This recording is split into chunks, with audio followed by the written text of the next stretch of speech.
राम राम किसान भाइयों, स्वागत है चैनल ऑर्गेनिक फार्मर में। मैं हूं आपका किसान दोस्त नितिन काजला। और भाई जैसे कि कल आपने वीडियो देखी संदीप भाई की मशरूम वाली, वहां से ठंड बहुत हो रही है। सुबह चल के मैं आ गया हूं इन खेतों में। और ये खेत ना भाई, ये प्राकृतिक खेती के एक तरह से अनुसंधान केंद्र हैं ये।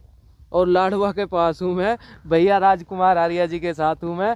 आपने पहले से भी इनको देखा है, और जो प्राकृतिक खेती से जुड़े हुए जितने भी किसान साथी हैं सब जानते हैं कि एक ये ना एक तरह का रिसर्च सेंटर है राजकुमार आर्या जी।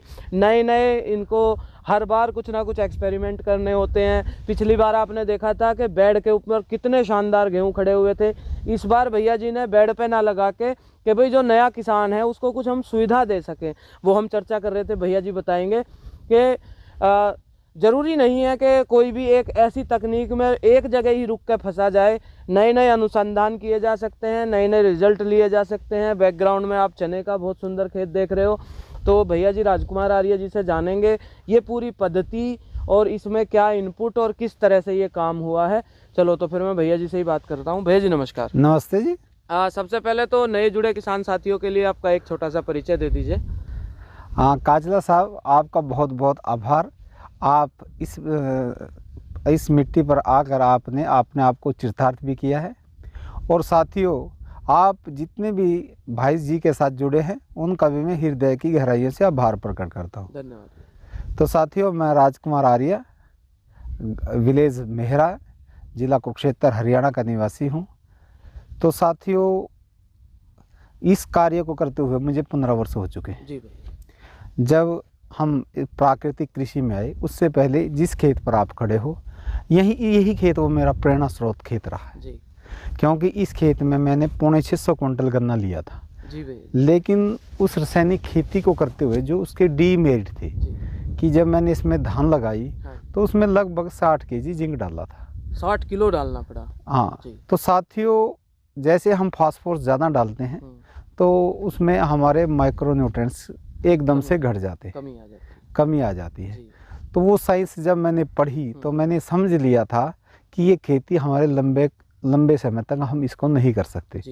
और जो जल धारण करने की क्षमता थी तो वो बहुत इतनी ख़त्म हो चुकी थी। जिंक हम इसलिए नहीं डाल रहे थे कि हमें जिंक की कोई पोषण की कमी हो, लेकिन हम जिंक इसलिए डालते थे कि हमारे जो जल मिट्टी लेना बिल्कुल ख़त्म कर चुकी थी। और जब जिंक को हम इसलिए डालते थे कि मेरे खेत से पानी की कमी हो जाए, वो कुछ पीना आरंभ कर दे। तो साथियों, लेकिन एक प्रश्न था कि अगर हम इस प्रकार, क्योंकि उस समय विश्वविद्यालय 10 केजी जिंक पूरे साल के लिए रिकमेंड करते थे, लेकिन मैं धान की एक फसल में 60 केजी जिंक डाल लूँ तो ये कैसे संभव हो सकता है? क्या हम अपनी लागत को हर वर्ष बढ़ाते चले जाएंगे जबकि हमारी जो फसलों की कीमतें हैं वो इस स्पीड से नहीं बढ़ रही है? तो फिर हम घाटे की खेती कब तक करेंगे? तो दूसरा प्रश्न ये था कि हम ऑर्गेनिक पे जा तो सकते हैं, लेकिन एक प्रश्न ये उठा करता था कि इसमें तो 25% भी फसल नहीं मिलती। लेकिन मैं उस काम को भी करना पसंद इसलिए नहीं करता कि अगर उत्पादन देश का इतना कम हो जाए तो हम कैसे अपने इस बढ़ती हुई जनसंख्या को अनाज दे पाएंगे। तो ये प्रश्न दूसरा मेरे मन में था कि हम ऐसे रास्ते पर कभी नहीं जा सकते जिसमें हम अपने देश के नागरिकों को भूखा रहने पर मजबूर कर दें। तो साथियों, उसके बाद हमारी ये यात्रा भाई राजीव दीक्षित से प्रेरणा लेके हमने इस एकड़ से ये खेती आरंभ की थी। तो साथियों, इस सफ़र में भाई राजीव जी का सफ़र साथ तो हमें ज़्यादा लंबा नहीं मिला। 1 वर्ष तक उनका सहयोग मेरे साथ रहा, लेकिन उन्होंने एक ऐसी प्रेरणा दी और उस प्रेरणा को लेकर मैंने एक पुस्तक मिलती है, प्राकृतिक कृषि के मूलभूत सिद्धांत। क्योंकि मैं क्यों और कैसे, जब तक मेरे ये 2 प्रश्नों का आंसर मुझे ना ही मिलता तब तक मैं संतुष्ट नहीं होता हूँ। यानी मैं उस कार्य को तभी करता हूँ क्यों और कैसे का जवाब मुझे ज़रूर हो। तो साथियों, मैंने उस पुस्तक को पढ़ने के बाद ये मालूम पड़ा कि जो राजीव भाई कह रहे थे वही प्रिंसिपल, वही सिद्धांत इस पुस्तक में है। तो इसके मुख्य जो लेखक थे श्री सुभाष पालेकर जी, तो वो उनसे मैंने फ़ोन किया, उस पुस्तक से उनका नंबर लिया और बाद में हमें महाराष्ट्र की यात्रा की। बहुत बढ़िया। और पालेकर साहब को हम एक वचन दे के आए थे कि आप अपना बेस्ट मॉडल महाराष्ट्र का मुझे दिखाइए, उसके बाद 1 वर्ष में हम ऐसा ही मॉडल हरियाणा में खड़ा कर दें। क्योंकि बेस्ट मॉडल खड़े करने की हमेशा से ही आदत रही, चाहे केमिकल फार्मिंग हुई, चाहे बाद में नेचुरल में आए, झंडे हमेशा गाड़े आपने। तो उसमें भी फिर हमने नेचुरल फार्मिंग को 3 वर्ष अनुसंधान का कार्य किया जी। और उन 3 वर्ष में मालूम पड़ा कि जो पालेकर साहब कह रहे हैं उनकी एक बात सत्य है जी। पहले हम यही स्वीकार नहीं कर रहे थे कि जहाँ हम 6 ट्रॉली देसी खाद की डालते हैं वहाँ 200 लीटर जीवामृत से क्या हो सकता है। तो साथियों, हमें मालूम पड़ा, तो एक ड्राम से कैसे वो साइंस जब समझ में आई कि एक ड्राम में जब हम 200 लीटर जीवामृत तैयार करते हैं तो हम 30 लाख बैक्टीरिया एक ड्राम में डालते हैं। 30 लाख करोड़, क्योंकि 300 करोड़ बैक्टीरिया 1 ग्राम में होते हैं। तो जब वो 20 मिनट में हम गुड़ और बेसन डालते हैं तो उनकी संख्या हर 20 मिनट में डबल हो जाती है। तो आप कल्पना कीजिए कि 3-4 दिन बाद उस ड्राम में कितने बैक्टीरिया माइक्रोब्स होंगे। जब हमें ये पता लगा पौधा अपने आप नाइट्रोजन नहीं ले सकता, उसको माइक्रोब्स ही ये काम कर सकते हैं, तो माइक्रोब्स जब बढ़े तो वो खेत में चमत्कारी परिणाम देने लगे। मतलब जो भी किया आपने वो उसकी रिसर्च को समझ के किया। बिल्कुल किया। अच्छा, तो भैया जी जैसे प्राकृतिक खेती से जुड़े हुए किसान साथी हैं या कोई नया साथी जो देख रहा है और प्राकृतिक रूप से खेती करना चाहता है, उस किसान साथी को शुरुआती दौर में क्या क्या बिल्कुल चीज़ों का ध्यान रखना चाहिए और किस तरह से वो एक शुरुआत करे ताकि उसका मोरल डाउन ना हो? हाँ, ये बड़ा अच्छा क्वेश्चन काजला साहब आपने पूछा, क्योंकि आप अगर आज मेरे खेत की वीडियो देखेंगे, हमें अब भी कोशिश यही की कि हम खेती बेड पर दिखाएं जी। क्योंकि हमने बिना बेड से भी की है, लेकिन नए साथियों के लिए मैं उस पर आज भी प्रतिबंध लगाता हूं, वो उनका काम नहीं है जी।